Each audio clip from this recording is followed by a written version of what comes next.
Techies! Welcome back again sa aking Liz Tech channel. We're back again for another review and unboxing. And this time guys, for sure magugustuhan nyo na naman ito kasi another murang Galaxy A series na naman ng Samsung ang ating i-unbox. Yes, kasi ang dami din naman nag-request nito sa akin. So yes guys, we have here the Samsung A02s. So, kung naalala yung nakapag-review tayo ng A01. So, this time guys, A02s naman ang ating i-review. So, tingnan natin kung gaano to kaganda. Kasi nga naman, as what I know, meron tong 64GB of internal storage na rin. Meron siyang 4GB of RAM and 5,000 na yung battery niya guys. So, malaking battery na rin yan. So, kung gusto nyo malaman ang performance ni Samsung A02s, panoorin nyo to hanggang dulo.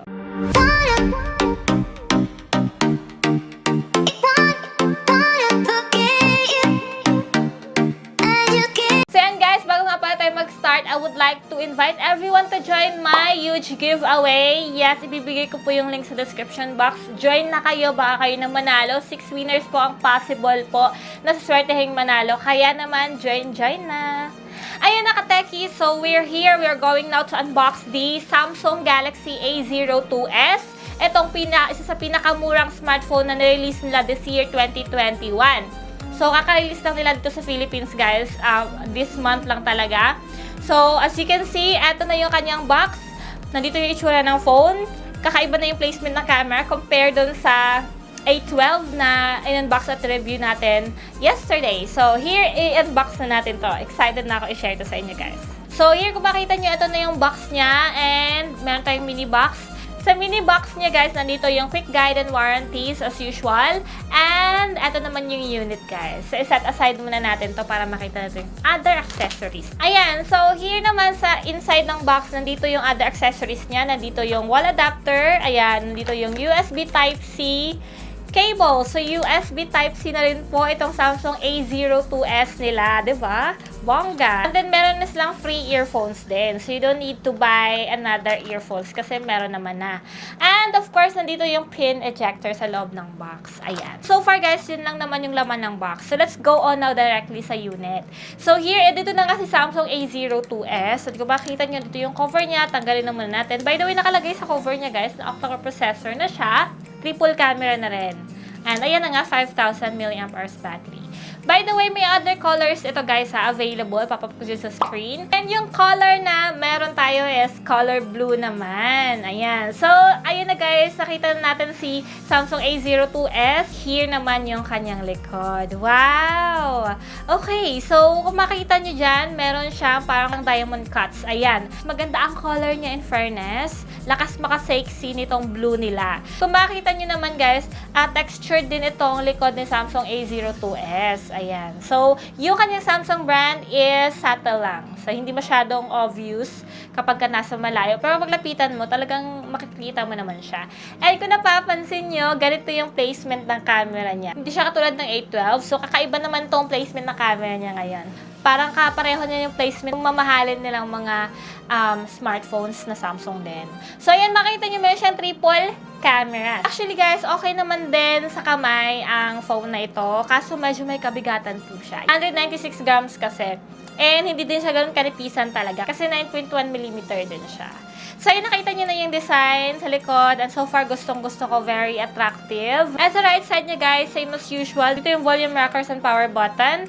Then, sa left side, ang SIM card tray. Ayan. Dalawang nano SIM cards sa isang slots for the SD card ang pwede ilagay. Sa upper is nandito yung sensor. Sa lower part naman, guys, nandito yung speaker grills, USB Type-C charging port, nandito yung microphone, and the 3.5mm audio jack. And maganda rin yung kanyang frame, guys. It's glossy and it's nice to look at. Ayan na guys. So, tingnan naman natin ngayon ang kanyang screen display. So, let's turn this on na. Ayan na guys, turn on na natin. Ito si Samsung A02s. Kung makita nyo, ayan na yung screen display niya guys. Of course, may bezels pa po siya. And meron din siyang Infinity V design. So, yung screen size niya po ay 6.5 inches. Same lang po sila ng Samsung A12. 6.5 inches din and HD plus din siya. And yung resolution niya guys is 720 by 1560. Ayan. So, kung hindi naman big deal sa inyo itong mga ganitong klaseng resolution or screen display is Yan, okay naman din siya. So, for me, vibrant din naman yung kanyang display. And kung makikita nyo nga dyan, guys, pa-drawer din yung kanyang interface. Ayan, so to see its other apps. So, may mga pre-installed apps na rin po siya like Netflix, Spotify, ayan, and a lot more. So, Android 10 na rin po siya. So, here, pagdating naman sa kanyang specification, si Samsung A02s is powered na siya ng Qualcomm Snapdragon 460. Yes, I know hindi po siya bagong chipset, pero guys, when it comes to Qualcomm, ang ganda ng chipset na yan. Then, octa-core processor, of course, and 4GB of RAM and 64GB of internal storage na rin. So, magandang RAM na rin at magandang storage na rin siya sa halaga niyang 6,990, right? At meron siyang 5,000 mAh battery capacity. 4G LTE ready na rin po siya. And as you can see, USB Type-C na rin po yung kanyang charging port. So, okay din, diba? And now, pagdating naman sa kanyang camera, guys, as what I have said a while ago nga, meron siyang triple rear cameras. Yung main shooter niya po is 13MP. And then yung secondary niya is 2MP. Third is 2MP. Then sa front cam naman po niya is meron lang po siyang 5 megapixels. Sa features niya, guys, meron na siyang wide. Of course, meron siyang live focus. Meron siyang panorama. So, wala nga lang po siyang slow motion, time-lapse. Yun lang po. So, ayan lang. Now, pakita ko na sa inyo, guys, yung performance ng camera niya. Yung performance ng camera niya sa front, guys, medyo smooth yung dating sa akin. And hindi siya ganun talaga ka-super detailed, guys. Pero bright naman siya and vibrant siya. Kaya nga lang hindi siya talaga sobrang realistic. Ayun, yun yung front cam niya. Yes, ito yung front video quality ng Samsung A02s. Nasa Full HD+, 1920 by 1080p yung kanyang resolution. And kung makikita niyo naman, meron tayong backup light, kaya napaka-HD niya tingnan. Ayan, HD na siya, clear, vibrant. Pero tingnan natin naman kung wala tayong backup light, kung ganito din ba siya kaganda. Ayan na guys, ito yung quality niya kapag wala tayong matinong backup light. And as you can see, present talaga yung mga noise. Ayan, may mga noises siya. Pero at least hindi naman siya delay. Pero yun na nga, kung plano mong bilhin for shooting, is mas maganda kung meron ka ring ring light para mas clear yung quality, diba? Yung rear cam naman niya, sa indoor hindi siya ganun ka-vibrant, hindi siya ganun ka-bright, sakto lang yung quality. Pero sa outdoor guys, is nagiging vibrant naman siya. And kung mag-picture ka naman sa macro, like sa malapitan, maganda yung focus niya guys, malinaw, clear naman siya. And sa video guys, wala po siyang video stabilization, pero makita niyo naman dyan, pag maingat ka lang sa pag-shoot mo, is okay naman yung kakalabasan. And kung may phone gimbal kayo, is mas maganda. Ayan guys, nakita niyo na yung kanyang performance sa front and sa rear cam. Well, para sa akin, mas nagustuhan ko yung rear camera performance nito kasi mas mas clear siya.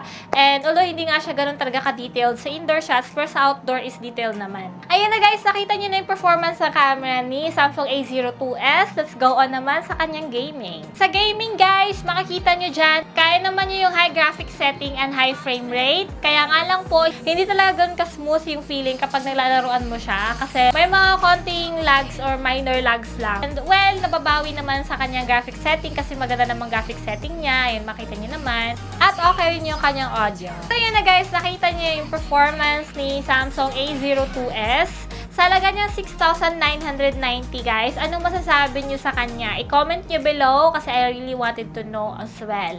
Now, for me naman, based sa aking experience, of course, sa 6,990 niya, is hindi ako as in totally super satisfied. Kasi sa price range niya naman, hindi lang ako as in totally na satisfied talaga sa front cam. And then yung Mobile Legends performance niya is hindi ganun ka-smooth.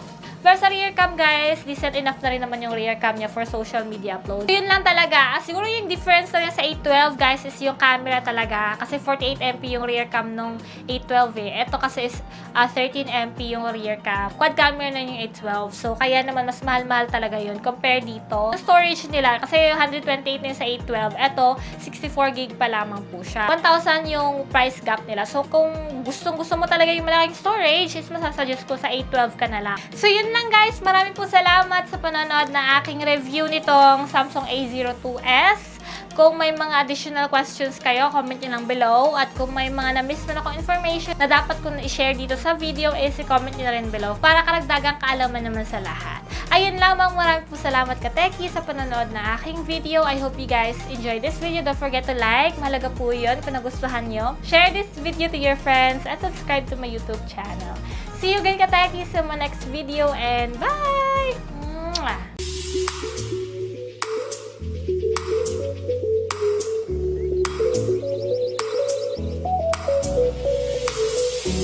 Bye!